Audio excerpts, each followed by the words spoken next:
السلام علیکم. ہمارے چینل بیا اور مالا پر خوش آمدید. اگر آپ ہمارے اس چینل پر پہلی دفعہ آئے ہیں یا آپ نے ابھی تک سبسکرائب نہیں کیا تو بیا اور مالا کو سبسکرائب کرنا اور بیل آئیکن پریس کرنا ہرگز نہ بھولیں. اور کہانی پسند آئے تو لائک، کمنٹ اور شیئر کریں. مائرہ بھابھی پچھلے چند دنوں سے کچھ پریشان سی نظر آ رہی تھی، جس کا اندازہ ان کا بکھرا ہوا حلیہ دیکھ کر کوئی بھی لگا سکتا تھا. لباس کی شائستگی کہیں غائب ہو چکی تھی. ہر پر لپسٹک سے رنگے زندہ دل ہونٹ اب خالی خالی ویران کچھ عجیب سی بہار دکھا رہے تھے. ثنا کے ساتھ ساتھ امی بھی مائرہ بھابھی کو سجا سنورا اور خوش لباس دیکھنے کی اس قدر عادی ہو چکی تھی کہ ان کا یہ بکھرا ہوا سراپا کسی طور برداشت نہ ہو پا رہا تھا. سونے پہ سہاگا ان کی خاموشی تھی، جسے محسوس کرتے ہوئے دونوں میں سے کسی کی ہمت نہ پڑ رہی تھی کہ وہ ان سے کچھ دریافت کر سکیں. ثنا کے شوہر جاذب اور مائرہ بھابھی کے شوہر جاوید دو ہی بھائی تھے. دونوں میں بہت پیار اور سلوک تھا. جاوید بھائی اپنے والد کا خاندانی کاروبار سنبھالے ہوئے تھے. قریبی بازار میں ان کی کپڑے کی دکان تھی. جاذب کو چونکہ کاروبار سے کوئی دلچسپی نہ تھی، اس لیے انہوں نے MBA مکمل کرنے کے بعد ایک فارم میں نوکری کر لی تھی. جاوید بھائی اوپر کے پورشن میں جبکہ ثنا اور جاذب نیچے کے پورشن میں رہتے تھے. جاذب جو کہ ثنا کا پھپھوزاد تھا، اس کی پسند پر ہی ان دونوں کا رشتہ طے ہوا تھا. سلمیٰ بیگم یعنی جاذب کی ماں ثنا اور جاذب کی شادی کے بعد ان کے ساتھ نچلے پورشن میں ہی رہائش پذیر تھی. مائرہ بھابھی کے بچے جوان ہو چکے تھے، سو انہیں الگ کر دیا گیا تھا. ثنا کی توقع کے برخلاف جاذب اور پھپھو تو اس کے ساتھ شفیق اور مہربان تھے ہی، لیکن مائرہ بھابھی تو سب سے ہٹ کر تھی. مائرہ بھابھی اور ثنا کی دوستی شادی سے پہلے بھی تھی، لیکن شادی کے بعد تو مائرہ بھابھی اور ثنا کی خوب بنتی تھی. دونوں آپس میں ہر بات پہ صلاح مشورہ کر لیا کرتی تھی. ثنا کی شادی کو بھی 6 سال ہو چکے تھے اور اس دوران اللہ نے اسے مناہل اور رامش کی صورت 2 بچوں سے نوازا تھا، جبکہ مائرہ بھابھی کے دونوں بچے تو اب بڑے ہو چکے تھے. زریاب میٹرک میں تھا اور اس سے چھوٹی زرمینیں ابھی 8ویں میں تھی. مائرہ بھابھی بہت زندہ دل اور شوق و چنچل مزاج کی حامل تھی. فیشن کی دل دادا، جو بھی فیشن آتا سب سے پہلے ثنا کو تو مائرہ بھابھی کے ذریعے علم ہوتا، جبکہ مائرہ بھابھی کے برعکس ثنا انتہائی سنجیدہ مزاج کی حامل تھی. ثنا کے گھر کا ماحول بھی کچھ ایسا ہی تھا. اس کی امی نے ان کی تربیت بہت سخت ماحول میں کی تھی. اس کی 4 بہنیں ہی تھیں، بھائی کوئی تھا نہیں. ایسے میں امی نے ان کی کڑی نگرانی کی تھی اور وہ چاروں بہنیں خاندان میں ہی کوئی پھپھو تو کوئی خالہ کے یہاں بیاہی گئی تھی. ثنا کو مائرہ بھابھی کی موجودگی میں اپنی بہنوں کی کمی محسوس نہ ہوتی تھی. ان کے گھر کا ماحول بھی ٹھیک ٹھاک تھا. اللہ نے بھی کیا سوچ کے جوڑیاں بنائی تھی. مائرہ بھابھی شوق و چنچل تو جاوید بھائی انتہائی سنجیدہ مزاج کے، سوبر لیے دیے رہنے والے، کاروبار سے گھر، گھر سے کاروبار یا پھر چند دوست احباب، جبکہ ان کے برعکس جاذب انتہائی شوق و شنگ اور شرارتی مزاج کے حامل تھے. رونق اور گہما گہمی کے دل دادا، بے انتہا لمبی چوڑی دوستیاں، رشتہ داریاں، آئے روز گھر میں کوئی نہ کوئی محفل سجائے رکھنا جاذب کا مشغلہ تھا. جاذب اور جاوید بھائی کے کئی دوست تو مشترک ہی تھے. ایسے میں جاذب جب بھی کوئی دعوت منعقد کرتے، مائرہ بھابھی اور ثنا مل کر خوب مزے مزے کے کھانے تیار کرتی. آنے والے بھی واہ واہ کرتے، اپنی انگلیاں چاٹتے ہی گھر واپس جاتے. اور یوں غور کیا جائے تو ان کے گھر کا ماحول انتہائی اچھا تھا. ہر طرح کی آسودگی اور خوشحالی کے ڈیرے تھے. کسی طرح کی تنگی یا تنگ نظری کا تو گزر بھی نہ تھا. ایسے میں مائرہ بھابھی کے رویے میں آنے والی یہ اچانک تبدیلی فکر کا تشویش کا باعث تو تھی، اور ثنا جو بہت حساس مزاج کی حامل تھی، کسی کی تھوڑی سی تکلیف پہ بھی تڑپ جایا کرتی تھی. مائرہ بھابھی تو پھر اس کے لیے بڑی بہن کا درجہ رکھتی تھی. ایسے میں انہیں یوں کھویا کھویا الجھا الجھا دیکھ کر وہ خود بھی پریشان تھی. اسے سمجھ نہ آ رہا تھا کہ بھابھی سے کیسے سیدھے سیدھے اس پریشانی کی وجہ پوچھے. دونوں میں اگرچہ کوئی پردہ یا جھجک نہ تھی، مگر اس بار مائرہ بھابھی نے خود ہی पहली दफ़ा चुपकी ऐसी चादर ओढ़ी थी कि सना भी उनसे वजह पूछते हुए झिझक रही थी। उस दिन शायद इतवार था। जब सना सोकर उठी तो सीढ़ियों से ऊपर जाता ज़रियाब नजर आ गया। अस्सलामुअलैकुम चाची, कैसी हैं? सना को सामने पाकर वो खुश दिली से बोल उठा।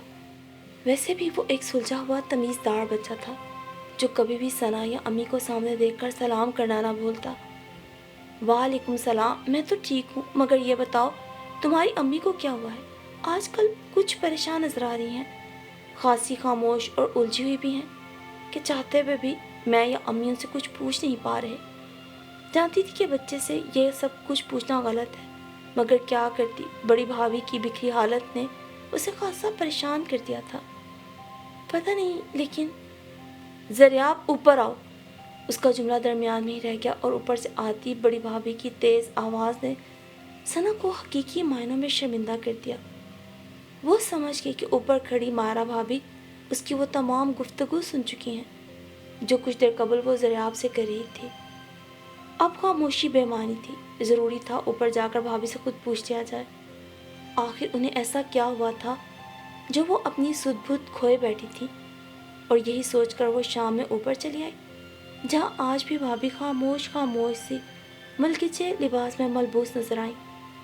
सर के बिखरे बाल और बिना ज्वेलरी वो कहीं से भी पहले वाली मायरा भाभी नजर न आ रही थी। क्या बात है भाभी, आप इतनी परेशान क्यों हैं? उसने वो सब जानने की कोशिश की जो पूरे घर से छुपाने की कोशिश में बिला वजह वो हलकान हो रही थी। क्या बताऊं सना, वक्त बड़ी जालिम चीज़ है, धोखा दे गया। जुमले की अदायगी के साथ ही भल भल आंसू उनकी आंखों से बह निकले, जिन्होंने एकदम ही सना के हसास दिल पे भी यलगार कर दी। प्लीज़ भाभी रोए मत, मुझे सिर्फ इतना बताएं आपको हुआ क्या है। भाभी जैसी मजबूत औरत को इस तरह रोता देख कर सना को ज़रा अच्छा न लगा। मुझे जावेद धोखा दे रहे हैं, मेरे होते हुए किसी अनजान लड़की से इश्क की पींगे बढ़ा रहे हैं और मैं बेखबर नादान उनकी मोहब्बत में गर्क कुछ समझ ही ना पाई। जावेद भाई, सना को जैसे हैरत का झटका लगा। क्या हो गया है भाभी? ज़रूर आपको कोई गलतफहमी हुई है। जावेद भाई और धोखा? कभी नहीं, मैं मान ही नहीं सकती। नेवर। तवातुर से बेरब जुमले सना की ज़ुबान से अदा हुए थे, क्योंकि कुछ देर कबल जो उसके कानों ने सुना वो उसका दिल मानने को तैयार न था। पहले मैं भी ऐसा ही समझती थी, मगर वक्त ने मुझे समझा दिया कि मैं जो समझ रही थी वो गलत था, जबकि हकीकत तो यह है कि जावेद का प्यार और मोहब्बत सिर्फ ज़ाहिरी और धोखा है। भाभी ने एक सर्द आ भरते हुए जवाब दिया। अच्छा ये बताएं, आपको ये सब बातें किसने बताई? वो प्यार से भाभी का हाथ थामते हुए बोली। यकीनन किसी ने भाभी और भाई के दरमियान गलतफहमी की आग लगाई थी। वो कौन था? सना जल्द अज जल्द इस तक पहुंचना चाहती थी। किसी ने भी नहीं, बल्कि मैंने खुद उनके मोबाइल में मिस राबी नामी किसी लड़की के इश्किया और बेहुदा शेर व शायरी पर मबनी मैसेजेस पढ़े हैं। वो जानती थी कि शुरू से ही बड़ी भाभी जावेद भाई का सेल चेक करने की आदी थी और भाई के सोने के बाद रात में उनका ये दिलचस्प मशगला होता, जिसके लिए कई बार उन्होंने सना को भी तरगीब दी कि वो जाज़िब पे नज़र रखने के लिए हर पल उसका फ़ोन चेक किया करे।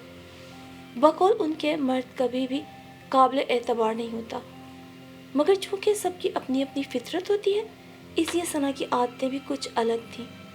वो हमेशा से अपनी ज़िंदगी में मस्त रहने वाली लड़की थी। उसकी ज़िंदगी में जाज़िब सिर्फ उसका था। सना के लिए यही काफ़ी था। मोबाइल फ़ोन की चेकिंग के दौरान नज़रों से गुजरने वाली कोई गलत चीज़ देखकर वो अपने घर का सुकून ख़राब न करना चाहती थी।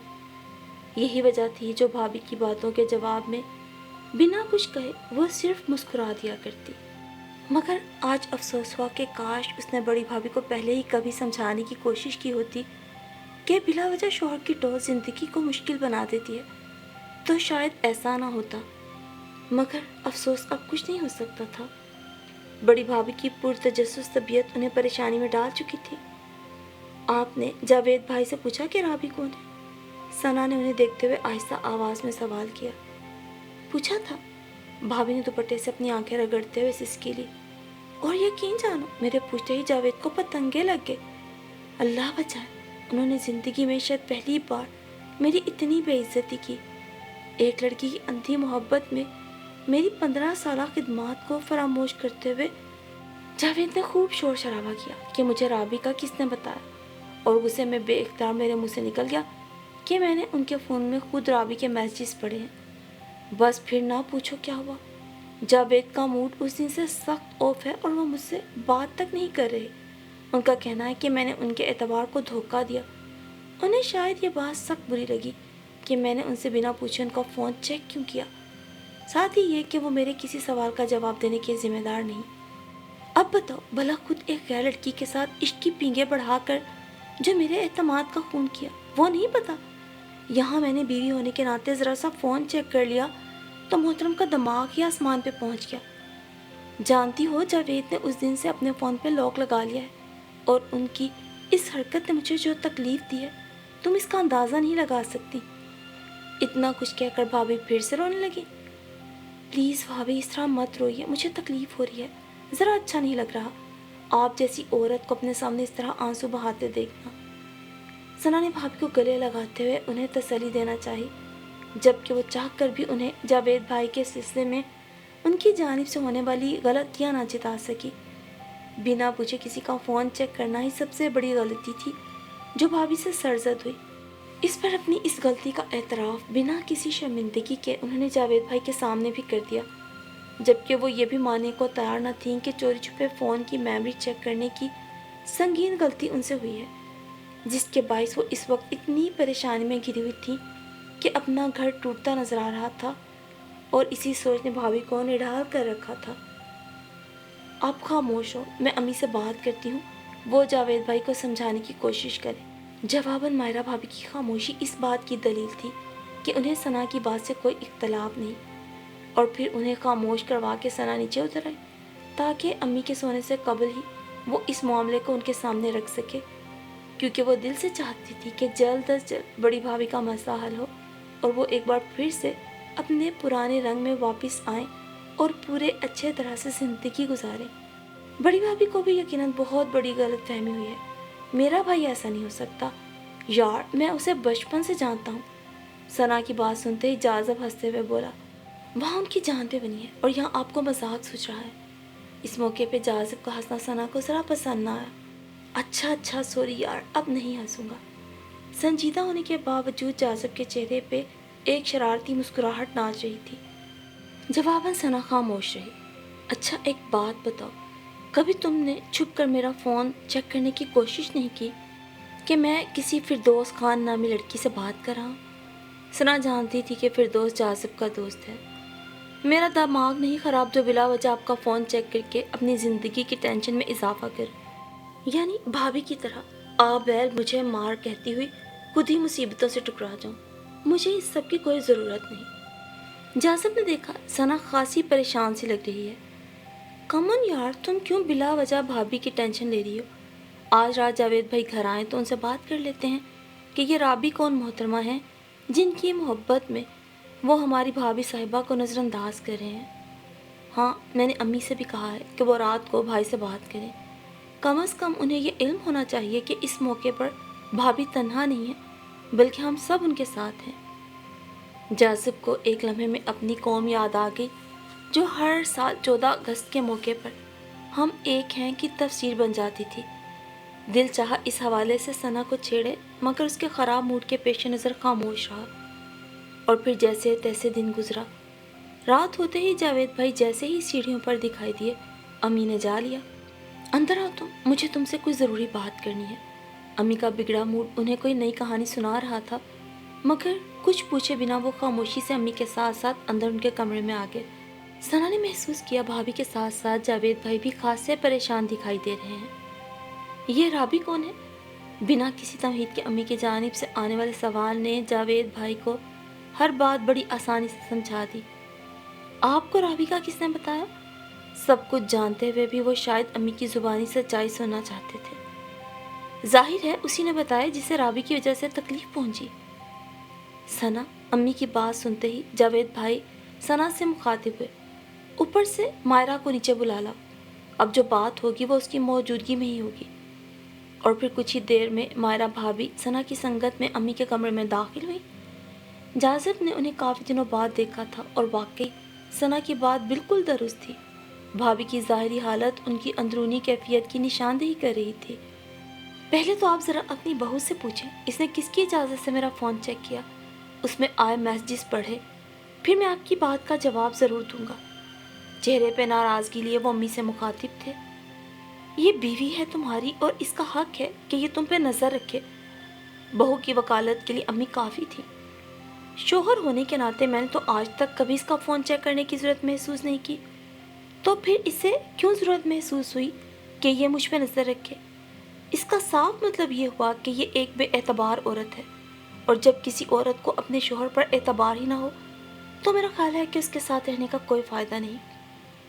देख जावेद, औरत को अपना घर बनाने के लिए बहुत कुछ करना पड़ता है। हो सकता है तुम्हारे किसी रवैये ने उसे मजबूर किया हो कि तुम पे नज़र रखे।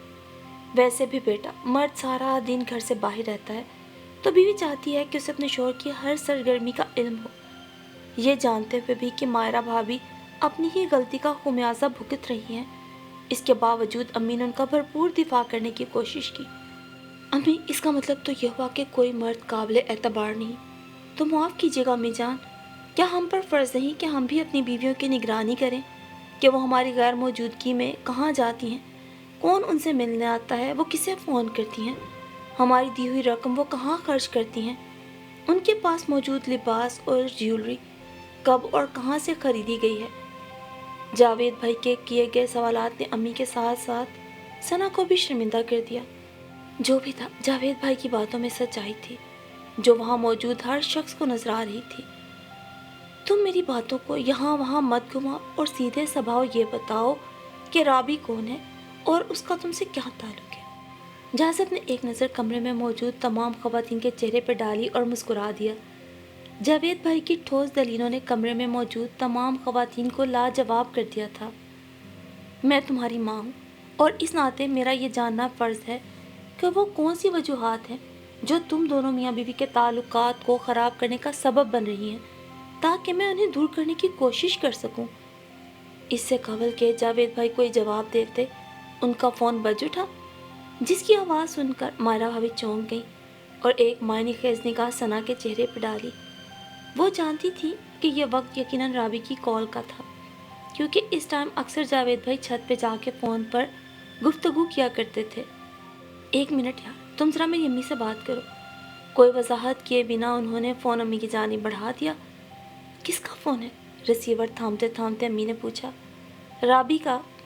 देखा, मैं ना कहती थी, ये रोज़ाना रात को राबी से बात करते हैं। भाभी के बदतरीन खदशे की तस्दीक हो गई और वो ज़ार ज़ार रोने लगी। जावेद भाई को घूरती सना उन्हें खामोश करवाने की कोशिश में हलकान हो गई। हेलो भाई, लड़की कौन हो तुम और क्यों बिला वजह मेरे बेटे का घर बर्बाद करी हो? फ़ोन कान से लगाते ही सलाम दुआ के बगैर अम्मी ने दूसरे सिरे पे मौजूद राबी को लताड़ा। अस्सलामुअलैकुम आंटी।